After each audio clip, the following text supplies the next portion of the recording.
Google, originally a secret government research project, all to track the population, has now become one of the biggest internet monopolies, overseeing more than 90% of all search traffic worldwide. However, government interest in Google has never left, because Google is now the industry leader in AI advancement, where they regularly collaborate with intelligence agencies to develop systems for mass surveillance and censorship, which is why Google maintains relationships with some of the most brutal authoritarian regimes in the modern era. We're talking about regimes like China and North Korea, and right now, Google is creating something you couldn't believe. Not only are they creating DeepMind AI, which is AI that understands and interprets every single bit of data on the internet, but it's also now been leaked that Google's LaMDA AI is reportedly sentient. Google is quite literally birthing a new stage in our evolution. And seeing as Google is censoring content on both Google and YouTube, as well as having secret meetings with North Korea, hiding their Chinese government projects, and using all their power to threaten Western governments not to break up the company, and it looks like things could get very strange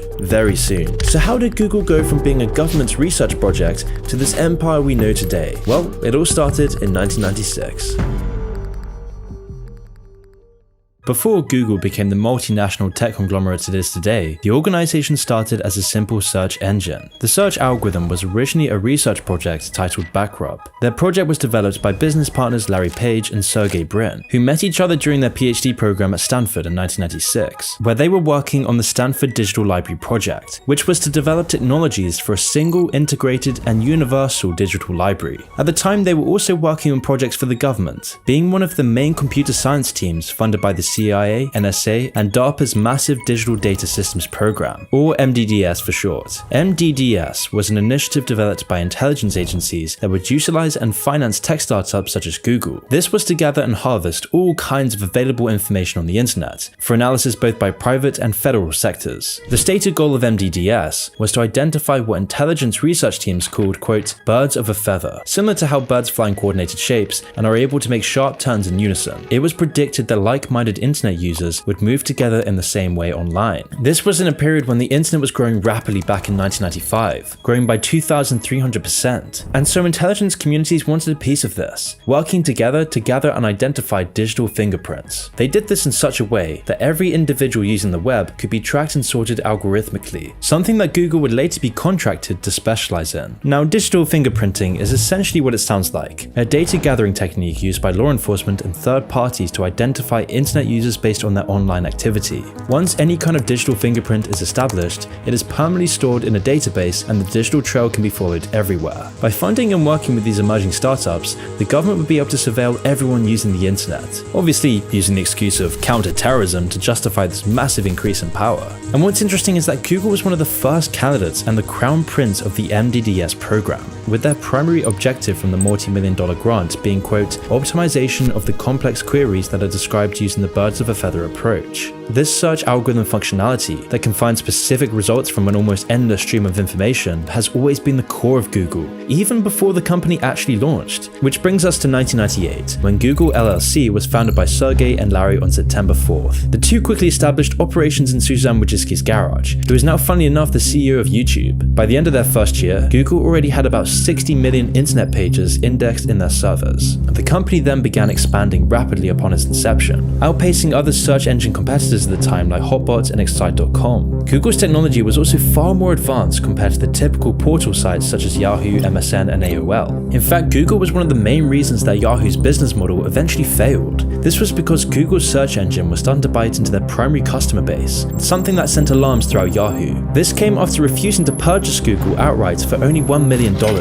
After realizing what a mistake this was, Yahoo continued to try and buy Google, but every time this was failing. So instead they decided to cut a deal with Google, where they would integrate Google's search engine into their website through a licensing deal. And while this agreement worked initially, it later ended up becoming an even bigger mistake for Yahoo. The combination of the two websites was essentially just free publicity for Google, since it had a much more user-friendly interface and cost-efficient advertising compared to Yahoo. It was these key reasons that Google succeeded all its counterparts. Google's simple design and better advertising system was untouchable, along with its advanced tracking software. You see, instead of video or banner ads like every other site, the company sold text-based advertisements associated with the keywords entered by users, allowing for tracked advertisements, as well as a much better experience for its users, whilst also allowing for faster loading times, in addition to having a more uncluttered look. Compared to Yahoo and other search engines, Google's text-based system was generating insane amounts of profit. And it was this increased stream of revenue that enabled Google to skyrocket ahead of its competition, leaving sites like Yahoo in the dust. And by 2003, Google had far outgrown Wojcicki's garage in scale. Not to mention their 2 other previous site locations, they were now creating an empire in Mountain View, located in California's Silicon Valley. And by 2004, Google would introduce their new motto, "Don't be evil,"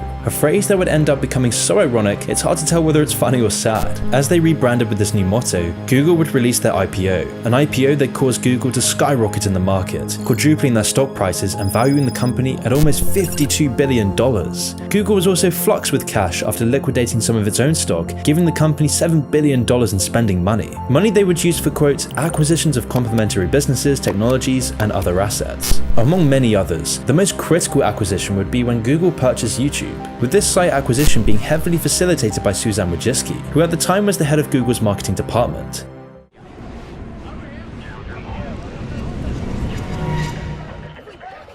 But now for a quick word by today's video sponsor, World of Warships. Their top-notch new graphics and the more than 40 unique maps, with dynamic weather, have just been updated with stunning new water effects and textures that made the game's seas almost indistinguishable from the real deal. World of Warships also has multiple ship classes to choose from. Conquer the oceans aboard battleships, destroyers, aircraft carriers, or cruisers. And if the depths call to you, dive in with the submarines. Added on to this is that there's new content released every month. Whether it be new ships, in-game nations, cosmetics, or even ship classes, you can always count on enjoying fresh gameplay experiences in the World of Warships massive 12v12 arenas, where you can either play as a lone wolf or in a division with your friends, which is why World of Warships goes beyond just being a game. It's a unique digital floating museum displaying breathtaking recreations of not just the most fearsome vessels of the First and Second World Wars, but also the many blueprints and designs that never saw light, but that have been given life in the game's virtual dockyards. Oh, and the game is also available on consoles, so download World of Warships using the first link in the description, and use the promo code FIRE. For free 200 doubloons, premium battleship USS Texas, 1 million credits, and 7 days access to a premium account.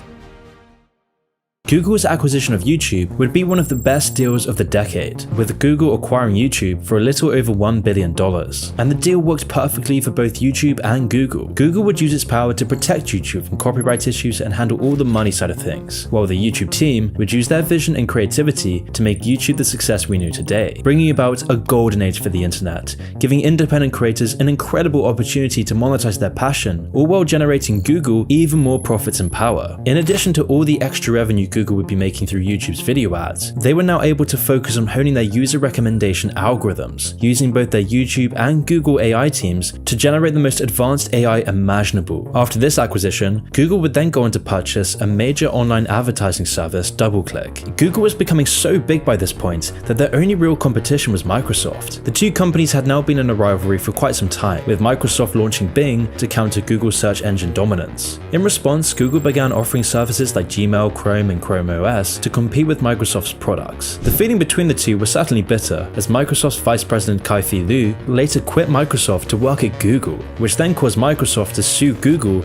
over the sensitive information he held regarding their plans in China. But this ended up hurting both of the companies, likely because they didn't want any public knowledge getting out regarding either company's relationships with China, and so they settled the case out of court with confidential terms. And so by this point, it was mostly smooth sailing for the company, although Google did certainly have many failed projects along the way. We've all heard of the disaster that was Google+, but there was also Google Buzz, Google Friend Connect, Orkut, and Google Glasses, all of which failed to capture any audience. However, once 2015 rolled around and these failures didn't really matter anymore, Google would continue expanding their operations internationally, owning over 70 offices in 41 countries. They had also recognized their internal business structure as a holding company, formally renaming themselves to Alphabet Inc. Google was now becoming a monopoly of the internet. People across the world were having their concerns with Google. However, this expansion did have its limits. Since 2006, Google was always trying to establish itself in China. They originally started with Google.cn, a Chinese alternative to their American counterparts. However, this venture would be short-lived, with everything falling apart once China unleashed Operation Aura in 2010. This was a Chinese government cyber campaign that targeted Google along with many other American software corporations like Yahoo and Adobe. During this operation, state-sponsored Chinese hackers broke into Google's databases and stole the source code for all of their software. So Google responded to this attack by rerouting Chinese users to their uncensored google.hongkong site, something that was a very big no-no if you want to stay in China's good books. And so the Chinese government immediately blocked access to the website, which caused relations relations between Google and China to seemingly be left in disrepair. That was until August of 2018,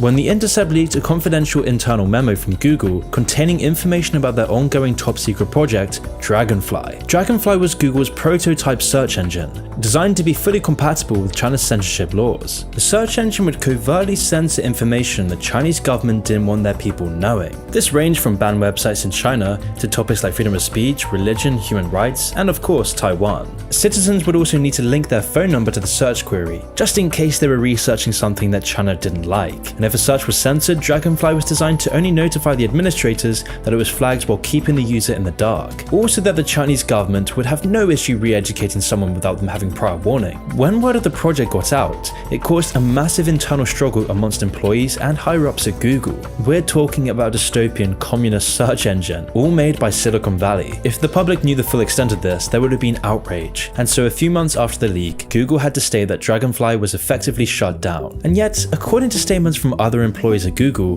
work on the project continued for 5 months after the cancellation. We're talking about 100 people still working on it, and who knows what's happening behind the scenes. But what makes matters even worse is that China isn't the only authoritarian regime that Google has connections with. I mean, back in 2013, the former CEO and executive chairman of Google, Eric Schmidt, went on a trip to North Korea with Bill Richardson, a governor from New Mexico. Now, Bill Richardson has been involved in numerous corruption scandals and has allegedly received illicit campaign contributions. I should also add that their trip to North Korea was only a couple years after Kim Jong-un took power when his father died in 2011, and it was at this time that Kim Jong-un was intent on making progress in developing North Korea's information technology. They wanted the technology of the West to be controlled by their dictatorship, as this was something severely lacking in the country under the previous dictator's rule. So what was Google actually doing here? I mean, who knows the real purpose of Schmidt's visit to North Korea with Richardson, but I can't think this is for anything ethical, and so that might be why Google refused to give any reason for it. And I'd say it's a near certainty that the trip had something to do with the discussion about Google's AI technology. But with Google having such close relationships with authoritarian regimes, this might be why Google has suddenly become so authoritarian itself. I mean, over recent years, Google has been building the kind of software that authoritarian regimes dream about. I mean, there's just hundreds of pages of leaked internal documents containing the sites that Google blacklists, with politically partisan algorithms and secret page ranking scores. Google does all of this under the guise of public safety. How do you explain this apparent bias on Google's part against conservative points of view, against conservative policies? Is it just the algorithm, or is there more happening there? Labeling things they don't like as fringe, fake news, and of course misinformation. All of this culminates in an extensive censorship system that Google uses to manipulate the public. And I mean, this isn't just killing freedom of speech, this is also getting Google in trouble with antitrust laws. I mean, there's just so much evidence now that Google purposely distorts search results to push only the kind of information that Google wants its users to see. And this system is being implemented on YouTube as well. I mean, just look up any kind of political topic or controversial issue, and the results will always be from mainstream media outlets and corporate approved channels. Back in 2012, YouTube was being contacted by so many governments asking them to censor that even Google called it alarming, and a lot of these requests even came from Western governments as well, including the United States. Western governments are ratcheting up a number of requests to censor the internet. U.S. agencies asked Google to remove more than 6,000 pieces of content from its search results. Now, in one case, a U.S. law enforcement agency reportedly asked Google to take down a blog that, quote, defamed a law enforcement official in a personal capacity. And then once 2016 rolled around, YouTube began introducing multiple systems to limit what people could say on the platform. This was also when they officially implemented algorithms to moderate legal content, as well as the restriction of advertisements on videos they deemed harmful. YouTube's also expanded their Trust a Flagger program to include over 35 NGOs to monitor and report anything that they didn't like on the website, giving organizations like the International Center for the Study of Radicalization the authority to decide which legal content people get to watch. And since then, it's been a freefall towards over-moderation and increasing algorithmic censorship for YouTube ever since. I mean, it's no wonder these authoritarian countries like China and North Korea want in on the technologies that Google is developing. I mean, when you look at these sorts of surveillance states where people are being monitored at all times, it may just seem out of the question and too dystopian for Western countries. But don't be fooled, Google is slowly trying to implement this. But instead of doing this for a dictatorship, Google does this to make more money. Google has the ability to track wherever you go as long as you're carrying a phone with Google Maps, and they do this whether you like it or not. If you have any of their service installed, you are basically under constant 24/7 surveillance. We're not even mentioning Google's smart speakers. Google is able to get a sense of where you are in the world, how you move from place to place, where your favorite coffee shop is, what restaurants you might like, how long it takes you to commute to work, for example. And the way it does this is it collects your location while you're using Google apps and services, but also when those services are in the background. I mean, if you're using Google Maps on your phone, you can have your location sharing feature turned off. This doesn't matter, Google is still tracking you. Google still tracks your daily movements and stores that data, even if you explicitly tell them not to. The privacy settings on your iPhone or Android devices may not be enough. Turns out Google is recording your movements even when you explicitly tell it not to. And don't think you have the option of switching to an alternative, because Google has a monopoly on this kind of technology.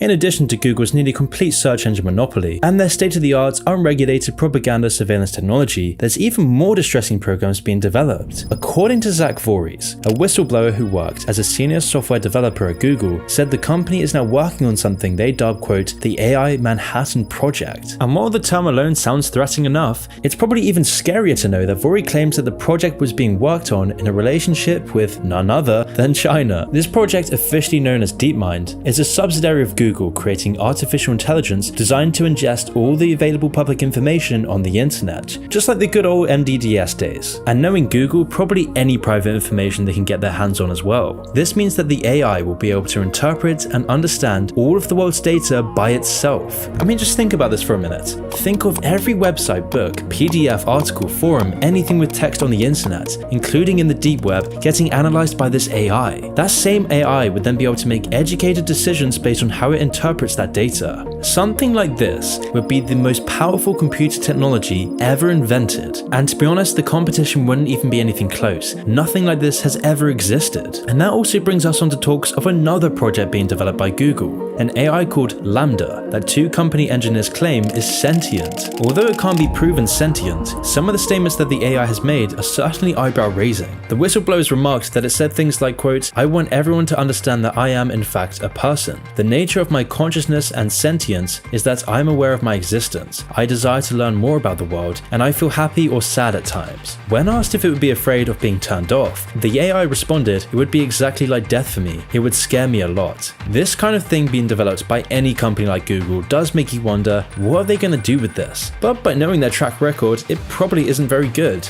And hopefully this will trigger a backlash against big tech dystopia. Hopefully people realize how disgusting the metaverse and this AI technology truly is. But then again, how could that be when Google controls the entire world's discourse?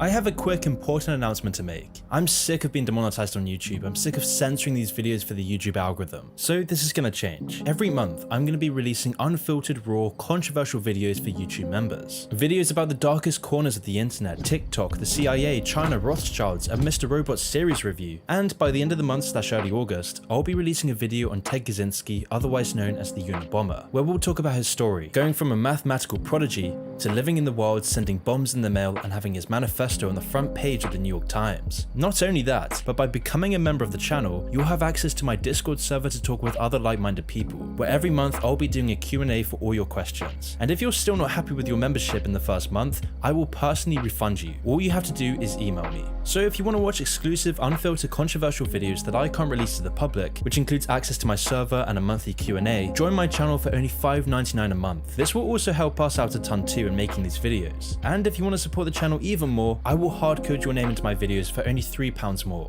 So if this interests you, all you have to do is click the link in the description or click the join button below to have access to all of this.